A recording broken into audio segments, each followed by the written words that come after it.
Déjà la guerre moko monté par Kanambechien et Kanamemboa na batulaye. Bango ne bazo sala bazo organiser biloko wana po ba retarder parce que Congo est un pays moko ezali sous occupation rwandais.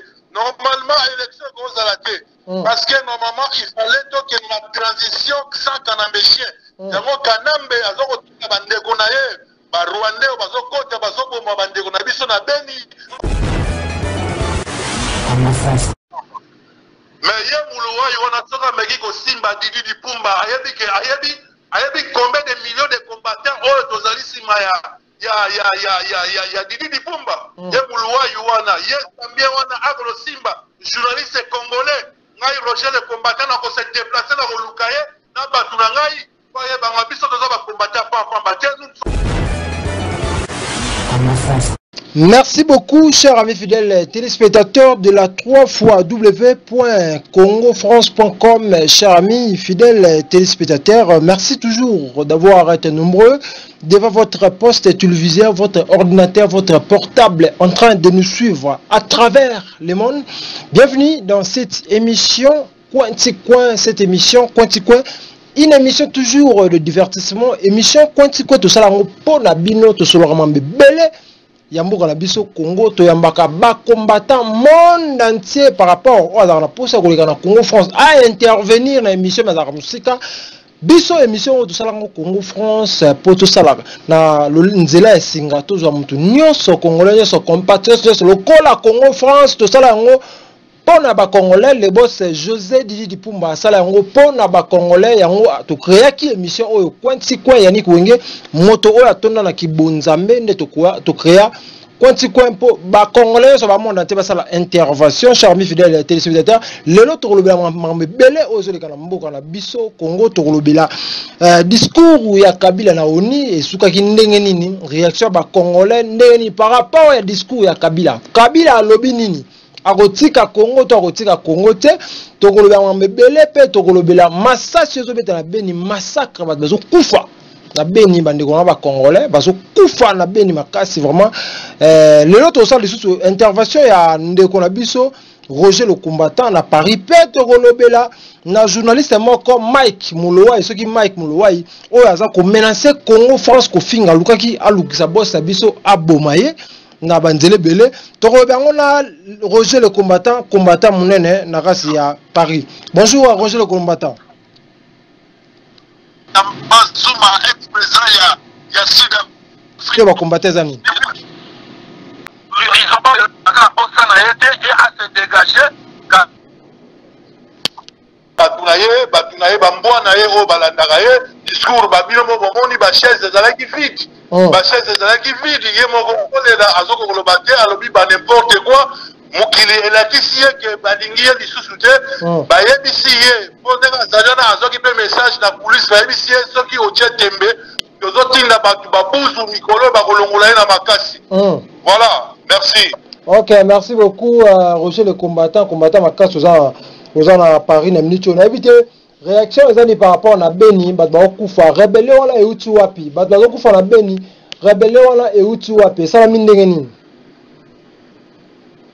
bato bazokufa na Beni eza babiloko oyo ezali eza ba guerre moko monté par Kanambechien et Kanamemboa na batulaye bango nde bazosala bazo organiser biloko wana po ba retarder parce que bayebi ke lokola batie bango pression lokola batie bango pression bakokoka susu kosala élection te parce que Congo eza pays moko ezali sous occupation rwandais normalement élection kozala te parce que normalement il fallait que la transition sans Kanambechien yango Kanambe azokotika bandeko na ye ba rwandais bazokota bazoboma bandeko na biso na Beni bazoboma bandeko na biso na Kinshasa les preuves ane omoni babomaki 8 jeunes oui, je ne sais pas na Kinshasa. Mais Paris bango yaki na garçon moko balobi ki o aza kuluna or garçon aza basketteur. Voilà. Guerre eza Kanambechien muto zo organiser pour baloba ke Congo eza na guerre azolinga ka gagner temps. Ok, merci beaucoup. Réaction zani pour la bande groupe ba oboma na Kinshasa wana, ba oboma wana ba okasa ba kuluna ba bomi pe belé, ezaka wuti te na ba kauka, doki na matete, toki na bangaba, na éviter réaction zani papa. Mais pendant la réaction c'est à Kande Mabe réaction ndenge ezali awa to biso bacongolais fo totelema toujours totelema soulèvement populaire biso mpe awa na kati ya mboka ya poto na libanda tozali kobongama tokoyelaka na bechien lokola jésus balobi ke jésus akoya lokola moyibi tokoya fo tokwesa ye donc mboka wana eza mboka na biso bango bakodefie biso te bakoboma biso me bakosisa biso te mboka oyo biso lelo tokoya bafrançais oyo démocratie ekota nde balobaka c'est la liberté d'expression mpe ekota na mboka oyo bafrançais mpe bakufaka ebele mais lelo bafrançais bazali donc bazoboma bacongolais tozobotama tokotika bango te bango nde bakotika biso eza mboka na biso ingeta.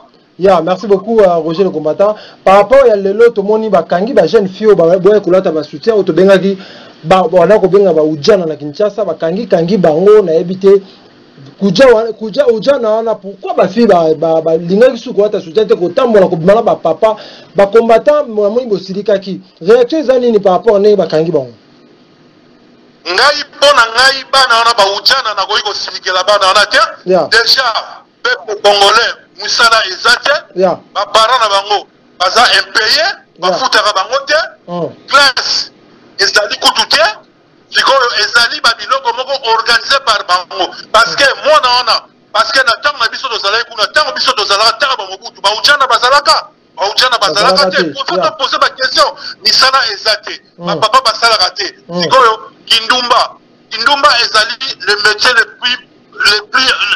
le plus facile.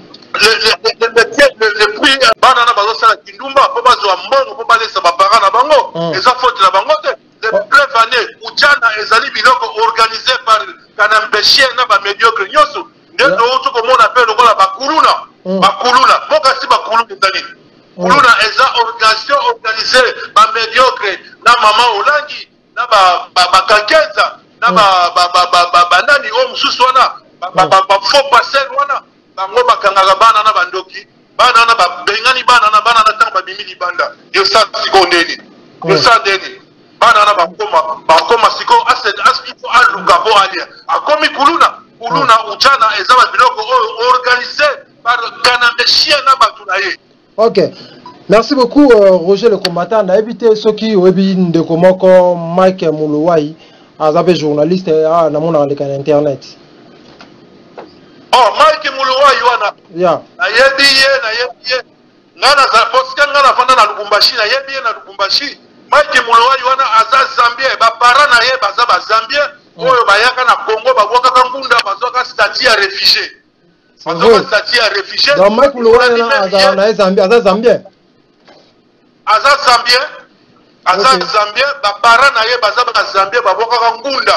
Na mboka na biso Muluwai aza Katumbise baza ba Zambie oyo ba mikomisa ba Kajange baza sima ya Katumbi oyo mama na ye azali Zambienne papa na ye azali juif bango siko bazali ba Katumbise donc ba Mike Muluwai wana baza batu moko soki bamoni mutu oyo azolo ba vérité ya mboka na ye bakoma kutre bakomi kolukela ye ba makambu tozala ba journaliste oyo solo oyo lelo basolo bela Congo toza fier na bango tolokola Didi Dipumba 100% congolais du père et du maître tolokola Bobo Passer Bobo 100% congolais du père et du maître tolokola journaliste Yannick Wenge 100% congolais. Alobi écoute aaki koluka na mundibu moko boyelo kwa marocain na mundu kibaboma Didi Dipumba.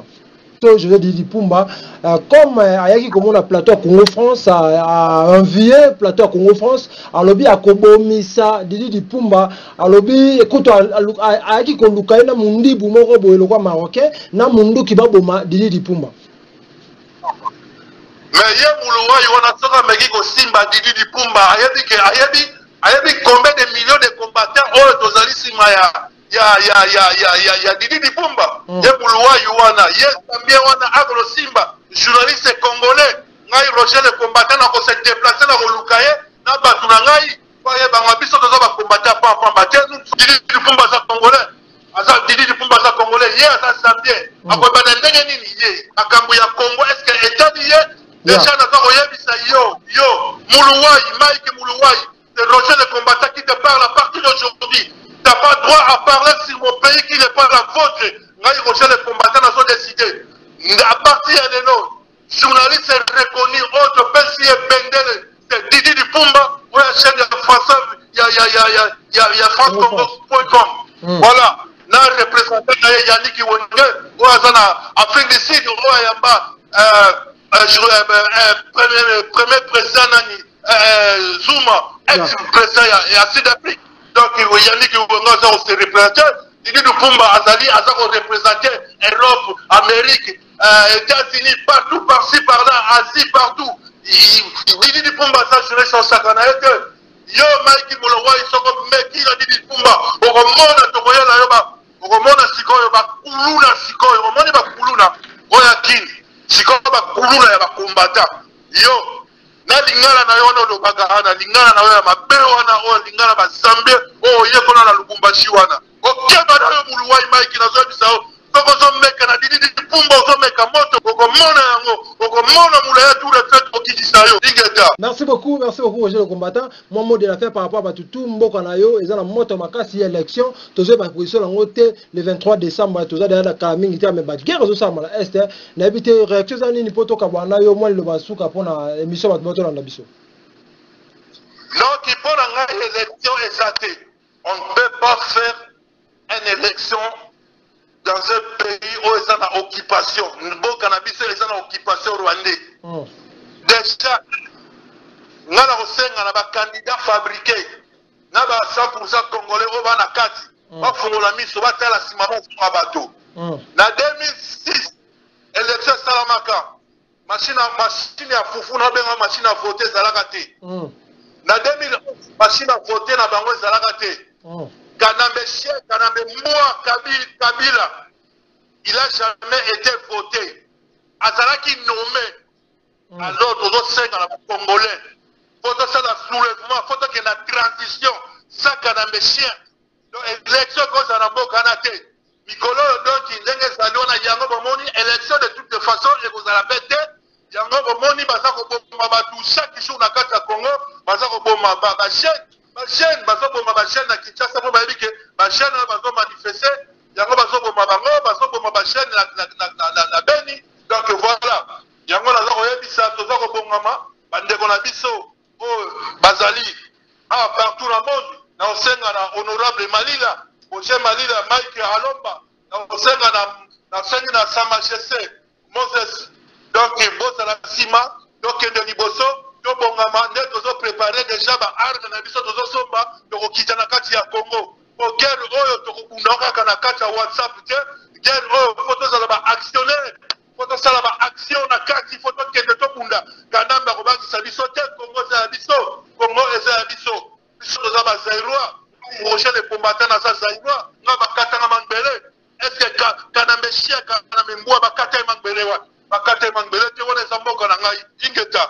Merci beaucoup Roger le combattant, merci pour l'intervention dans l'émission à Bisso. Merci beaucoup, chers amis fidèles téléspectateurs de la 3x.congofrance.com. Wanezaki, Roger le combattant, abimi si ba vérité ya mboka nae. Comment bazo kufa na est pe komina Kinshasa akauka ba bomi ba jeune ba kaisi ba kuluna. OK, jeune basketteur betane basket, ba bomi lelo ba ujana ba komi ebele na Congo, ujana ba komi ebele na Congo. Pourquoi? Pour misala ezate na ba parents na bango. Yango bana ba komi ko sala kindumba po bazwa mbongo balesaka ba parents na bango bazwa ta moyen ya ko vivre pour pasi eza na Congo. Bo uti kolanda Roger le combattant, émission o esalami pona bino partout na monde entier.